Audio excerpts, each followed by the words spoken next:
what a tough day on Saturday to battle like our guys did, especially in the second half. Really proud of the effort of our team, and certainly just wasn't enough to get the job done. Boston College, I thought, played a really great football game. The way they ran the football against us really stands out. 299 yards, a lot of yards rushing. Frankly, pretty envious of that, and the way they were able to run the football. They made the stops when they needed to. They certainly did a great job in the first half of keeping us out of the end zone. And we had the one shot down there in the first half. We had to settle for a field goal, and twice they had really long drives to set up scores for themselves, and including the last one that they just methodically took it down the field on us and converted on fourth down and made the plays that they needed to. So credit to Boston College, Coach Halfley, and the job he did with the team. And so obviously that's a well-respected program, and for us, the second Power 5 game in a row. And it's challenging. It's hard to win a college football game, but certainly those teams at the very highest level are a great challenge for us and for everybody else that plays in the group of 5. And so we were excited to have that opportunity, and really close. I wish we could have found a way. Unfortunately, we didn't. So move on this week to Troy, who is one of the best football teams in the country. They have been as successful as anybody in the last 2 years, and Coach Summerall's just doing an awesome job. They won 12 games and won their league last year, and they're off to a great start again this season, and playing great defense. Coach Gasparotto, was their defensive coordinator, was here in our program as the co-DC for a year, and he just does a great job. And they got the nation's leading rusher. They got a veteran quarterback, very athletic football team, fast on defense. Just obviously, when you get the nation's leading rusher, they got an offensive line that's doing a great job. So they get some really outstanding receivers, athletic, and they pose a lot of problems for us. And in a lot of ways, maybe the most challenging opponent we've had so far this year. And so we got some work to do to get ready for them, and our guys are excited to play at home and have an opportunity to redeem themselves after losing these last couple in a row. So hopefully we'll play well. We're going to have to play well and play a team that beat us a year ago at their place in a great battle. Go ahead, Rich. Hey, Coach. Rich DeMarco, Army Radio. If you had to distill a couple of things from the BC game that are the most important things for you to work on this week, so I think sustaining blocks is one thing that just in terms of finding overall things to work on, and that's up front, that's on the perimeter. To me, that's where the game is won. If you can, on offense, if you can block people and sustain the blocks and keep them from getting out those blocks and getting to the ball carrier, you got a much better chance to move the football. We've got to do that better defensively. Block destruction, just like on offense, maintaining blocks. You got to get off of blocks on defense, but tackling and being very effective and efficient there. We had far too many yards after contact on Saturday. In fact, over half the yards they gained were after contact, after somebody put their hand on them or attempted a tackle, and that's far too many. So we just got to do a better job with being terminating tacklers.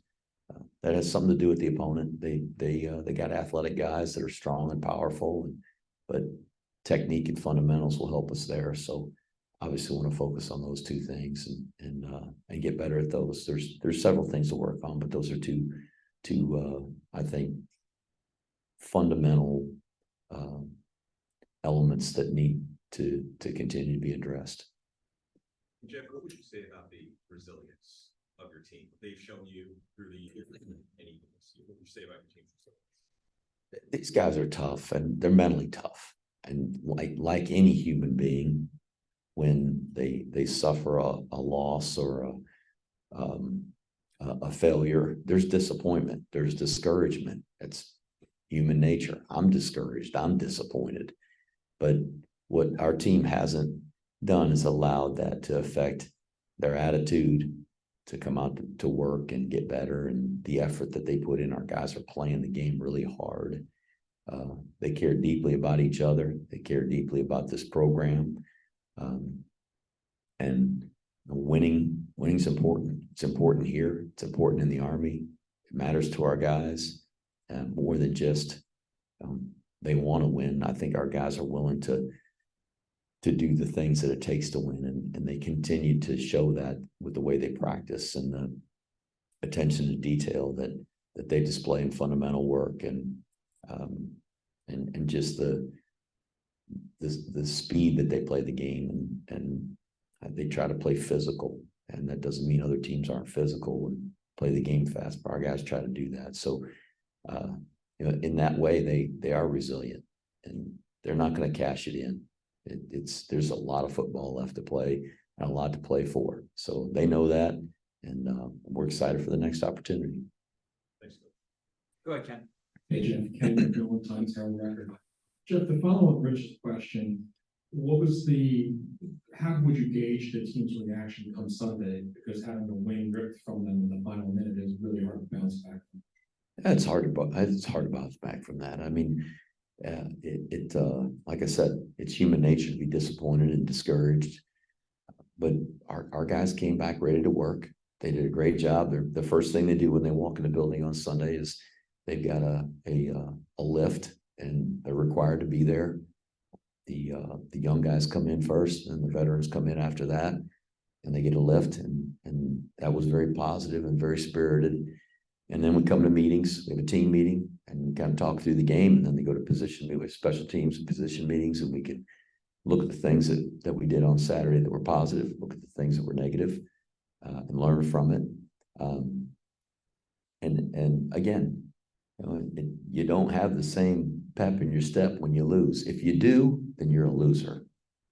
Winners are going to be disappointed. Winners are going to be discouraged. Winners are going to be down.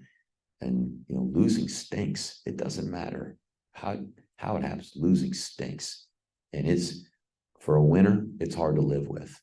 It's difficult to conjure up excitement and enthusiasm when you just got your butt kicked. It is for me, and it is for the guys on our team that are really invested in care. And I think we got a bunch of guys on this team that are really invested in care. So it's hard to do, but they came in with a great attitude to work and to try to get better, take ownership in it, self-evaluate, and look at the things that each one of us, me personally, but I can do better. And I made errors on Saturday. I made an error that was very critical on the timeout when they had 4th and 3, and they brought their field goal team out there, and we had 11 guys on the field, and the guy ran on the field, and then somebody ran off, and I was emotional. I was mad that we had a substitution problem, and their kicker wasn't ready to go. And I knew it as soon as I called the timeout. He wasn't ready to go. He would have time to get off, and I'm ticked at myself. And they had time to think about it. They brought their offense back out. That didn't mean that they needed to get the first down, but they did. And they went on to get 7 points instead of 3. So there's 4 points in the game that I'd like to have back because they won by 3. So there's all things that we can look at and acknowledge that we can do better. And it's my job to position our guys and make the decisions that will give us the best chance to win. And it's the job of every player in here to work on the fundamentals and know his assignments, and the coaches to teach those assignments and fundamentals so that we can all perform our best. And it's hard to play perfect, but sometimes I feel like we got to play as close to perfect as possible to have a chance to win. And I got to do that job myself. And I try to be perfect, which is a pretty high bar, but I want to do the best I can for this team. And I think every player in here feels that same sense of urgency, because I love these players, and these players love each other, and they want to do the best they can. So when they came in here Sunday, though they felt down in the dumps, it's not going to do anybody any good to just spend the day feeling sorry for themselves and not work to get better. So I thought the guys approached it and handled it really well. Jeff, in the same vein, last year's loss to Troy was also heartbreaking. They ripped it away from you there in the second half. How does that play into this year's game? Is Troy similar to last year? And do you emphasize, I don't know, I hate to use the word revenge, but I mean, a motivation to come back at them for what they did to you last year? Oh, they won the game last year, and they earned the victory. So revenge that's not a driving force in trying to win a football game. The revenge, you got to execute the fundamentals. You got to execute your assignments. You got to go earn the victory, and we didn't do that a year ago. They did, and so this year we're going to try to earn the victory. We got a lot of different guys on this team that are playing on our team now that weren't playing a year ago. We got some guys that were, and they do too. They got guys that played in that game a year ago, and they got guys that didn't play in that game a year ago. So it's two different football teams, and hopefully we can make it a different result. We're going to do our best. Jeff, what did you like on your offense on Saturday? I really liked the job our guys did in the second half. I don't think we played particularly well in the first half on offense. We had 5 drives. I think 3 of those were 3 and out. One was a 5 and out, and the other one we were forced to kick a field goal when we had opportunities to score a touchdown. I thought in the second half they came out with just a real spirit and a determination to be able to run the football and move the football. We did. We made some plays. We scored on the first 3 drives we had it, and then managed to get stopped there on the last one where we had to punt, and they drove down and scored and beat us. But we needed that one more drive. But I was encouraged with the way that they approached the second half and came out and moved the ball in the second half. Connor, go ahead on Zoom. Hey, Charles, you can start. Good afternoon, Coach. Charles Grievous here with GoBlackKnights.com. Coach, you mentioned the Trojans in your opening statement are coming out the gate strong once again, 4-2 mark despite losing, I think, back-to-back season openers, if you will. They're solid on both sides of the ball, very balanced offense attack, and Watson leading the offense once again, a quarterback.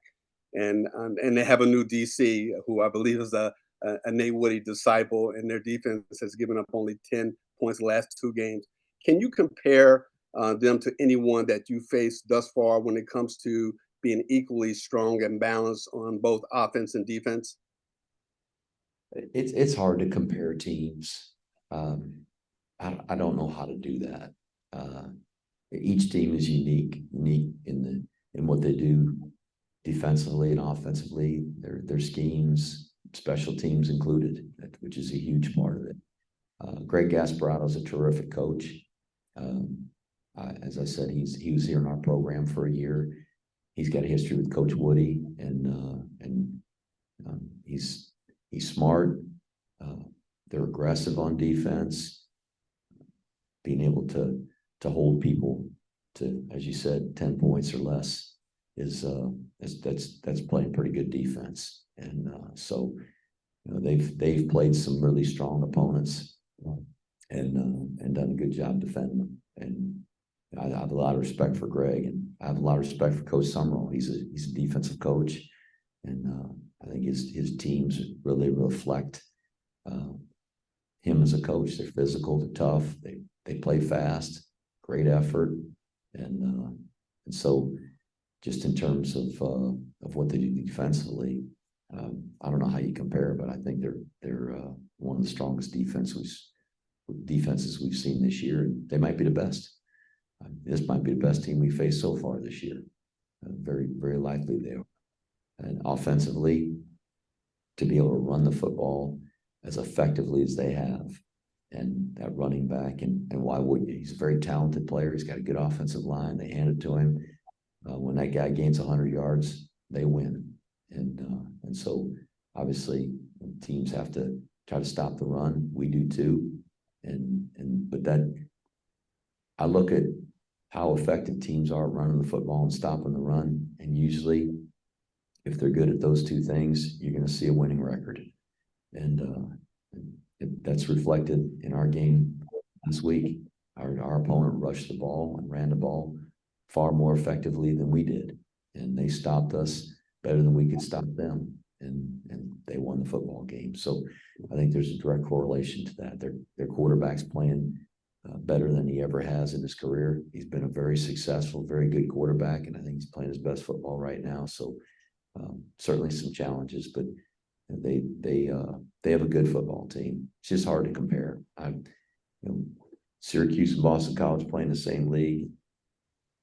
They're different, but both good, solid, tough football teams, and both beat us. I don't know how to compare them.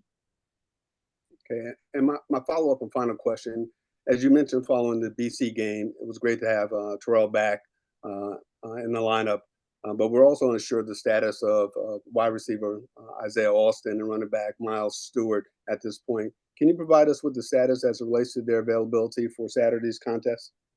Well, we're trying to bring them both around. Miles was injured in the game 2 weeks ago, or I guess the Syracuse game was 3 weeks ago now, or going on that, and he's starting to come back around, and he'll be practicing today. Isaiah was hurt in practice the week after the Syracuse game, and we're working as hard as we can to get him ready. Obviously, both of those guys are good players. We'd like to have them in the lineup, and just in terms of their return and when that will be, we're uncertain at this point. All right, thank you very much. We'll go to Ken. Hey, good afternoon, Coach. Good to see you. When you look at Troy's defense, the stat that jumps out is 86 yards rushing by opponents. That's good defense, as you just said. Importance of stopping the rush. They got their quarterback Gunnar Watson's having a big year, and then they have the best running back in the country, Kimoni Vidal's got just had 245 yards against Arkansas State. What are some of the keys that you see in the Troy offense and defense? Certainly, the rushing stats are glaring to me, and we talked about it already. Just their ability to be able to stop the run, and Greg, he was here with Coach Woody, and that's one of the things about Coach Woody that I really like, and I'm glad he's our defensive coordinator. He works really hard to be good at defending the run, and most games are won by the team that rushes for more than their opponent. It doesn't happen every time, but games are won between 70 and 80%, depending on the season. Of all FBS games are won by the team that rushes for at least one more yard than their opponent. So obviously holding people under 100 yards a game rushing is a pretty impressive stat, and that puts them among the best in the country. And to have the nation's leading rusher, guy had 1,000 yards last year, and I mean he's on his way to being well over the 1,100 he had last year, already at 800 and some yards. He's a really good running back, but obviously having an offensive line to blow those holes open for him, and other backs and tight ends and guys in the box and on the perimeter with their wide receivers, but their quarterback's ability to distribute the ball, the other skill players they have, that loosens up that box. You can put everybody in there and stop the run, and then that guy will pick you apart with the receivers he's got the rest of the day on the perimeter. So you got to play good total defense, but obviously have an emphasis on stopping the run. That's got to be where it starts. Just I think if you look at the percentage and you're going to play money ball, then you better stop the run. Absolutely, Coach. Just ask about Bryson Daly, 10 of 13 against Boston College. He was completing passes. How did you go over the lateral play?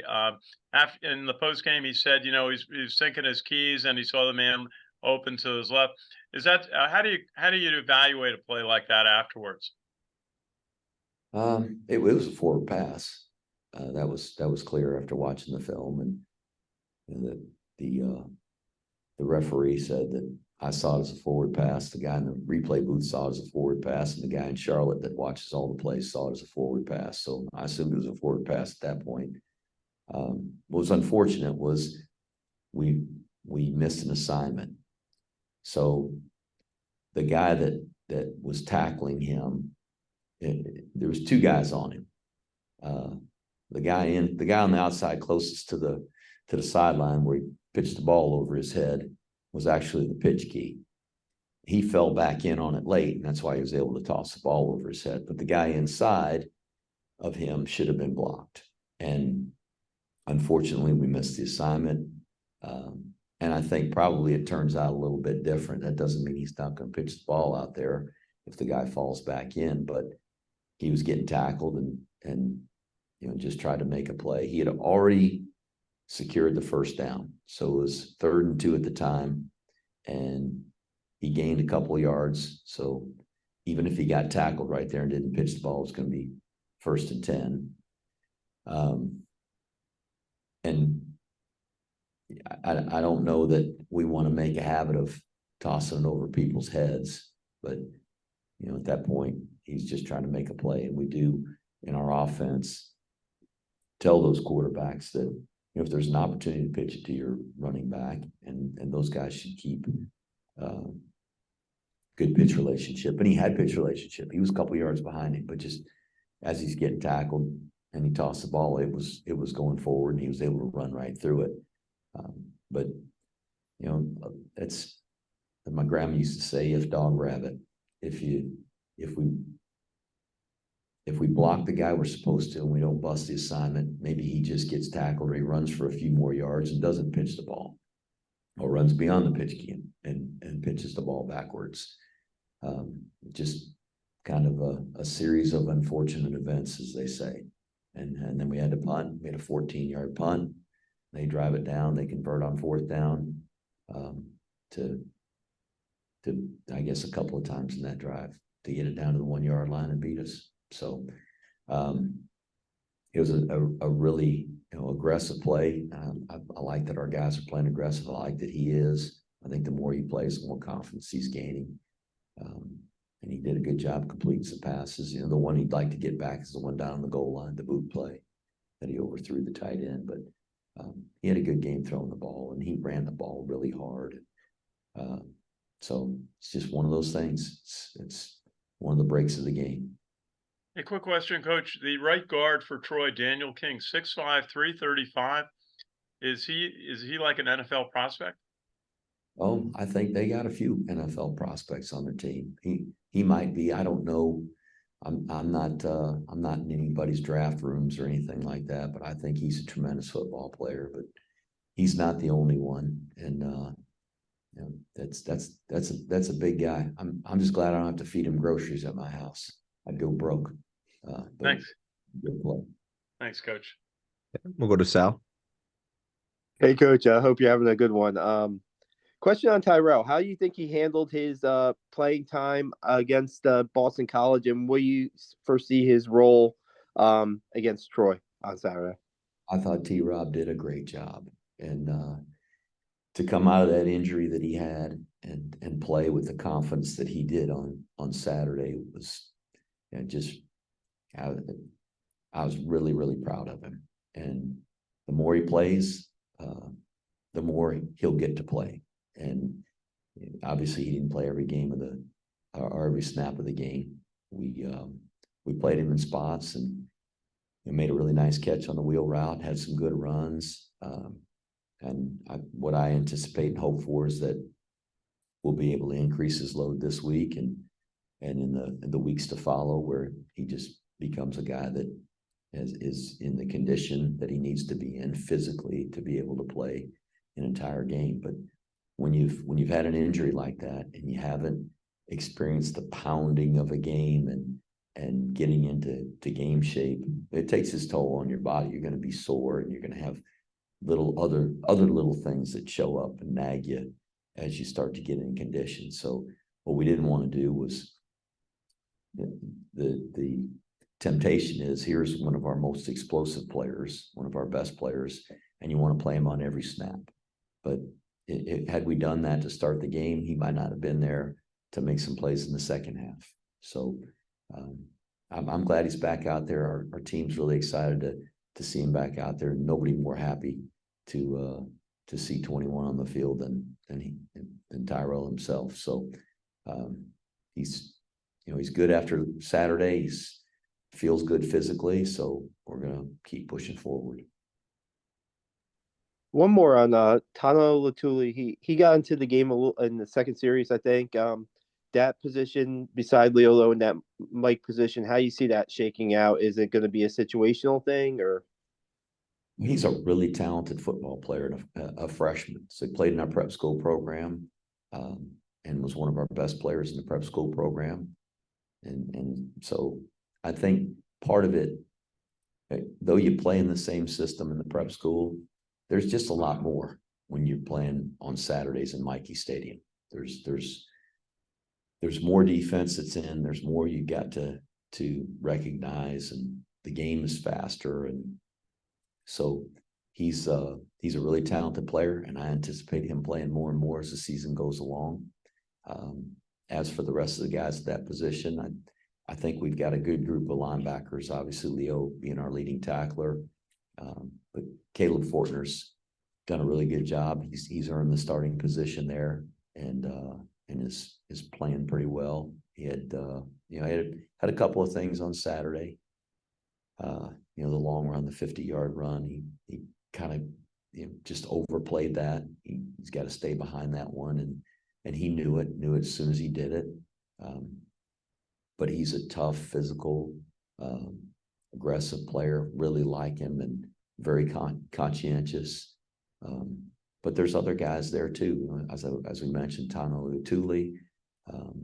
There's a depth of guys. Camden O'Gara's played a lot of football for us. He's one of those inside linebackers. Adam Cash is one of those guys. Andon Thomas, who's a sophomore like Caleb. Those two guys spent most of the year on the scout team last year, and they were very impressive as we watched those guys go through the season last year, and felt like both those guys were going to be productive players for us. So I think Andon's going to be a good player. Hamilton Baker, who came off an injury from last year, playing some special teams, not as much on defense, but there's some guys there at that position we feel good about, and a couple of young guys too that I think in the future are going to be guys that we'll be able to count on for contributions. So we'll see how that shakes out. I think as these guys like Tano get more experience and become more comfortable, we're probably going to see more of them in the game at linebacker, and be able to spell guys like Leo, who play most of the game. And you hope the same for other positions too. Jimmy Charlo played they played 70 snaps on Saturday, and I think he played all but 2 of them. And Jimmy's having a good year. He's playing really well. But 70 snaps is a lot. So you'd like to get some other guys to maybe spell him a little bit, teach him to play. One, if something happens to Jimmy and you got to have somebody else in the game, it's not their very first snaps. But as we go through the season and in seasons to follow, you got guys with some game experience, and that's certainly important too for the future of the program. So that's just 2 positions, but I think throughout our roster and as you look at what we've done so far, there's been a lot of positions where there's been multiple guys that play, and so I'm glad to see Tano in there. Frankly, I think he's going to have a really good career here, and I think he's a very talented player, and so hopefully we'll continue to keep bringing him along. Thanks, everyone.